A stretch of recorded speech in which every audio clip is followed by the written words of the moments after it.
A voltage is applied to two electrodes immersed in an electrolytic solution of heavy water and lithium salts.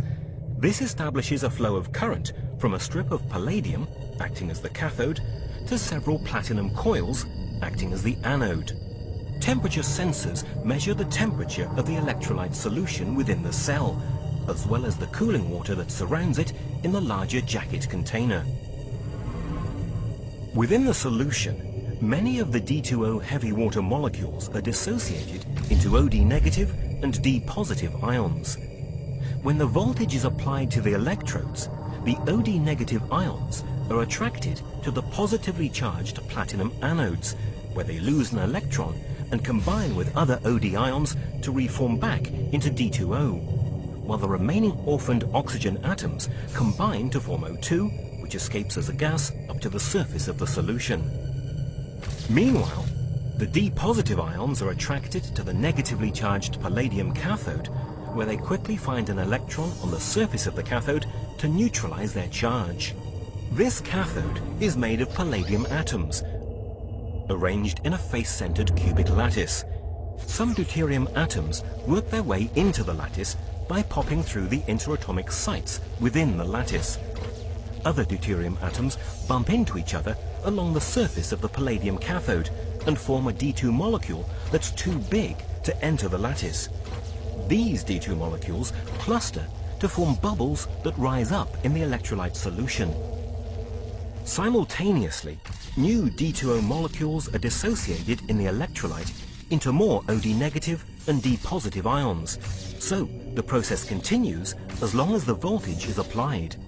However, when the super wave principle is used to vary the current with a pattern of rising and falling nested oscillations, the loading of deuterium atoms within the palladium lattice is enhanced, and so is the fluxing of deuterium atoms in and out of the cathode. As the concentration of deuterium in the lattice across the cathode surface increases, the deuterium starts to work its way deeper into the lattice, popping into neighboring interatomic sites. As the deuterium occupies more of these interior sites, the lattice dimensions increases a little. This lattice expansion causes mechanical stresses in the cathode that impose resistance to deuterium diffusion, thus requiring higher currents to force more deuterium atoms into the lattice until it reaches saturation. When the concentration of deuterium within the lattice is high, they begin to move more collectively, like a school of fish or flock of birds, not all at once, but increasingly synchronized over time. At this point, pairs of deuterium atoms begin to disappear, fusing together to form an atom of helium-4 isotope. A significant amount of heat is released in this fusion process. The energy released by each helium atom that appears, 24 million electron volts, is dissipated by the lattice as heat, raising the temperature of the palladium electrode and the surrounding electrolytic solution.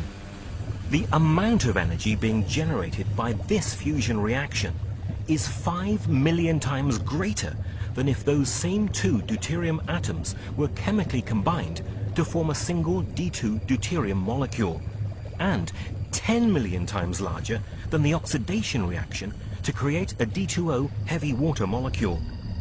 It is this excess heat that is causing such excitement within the scientific community.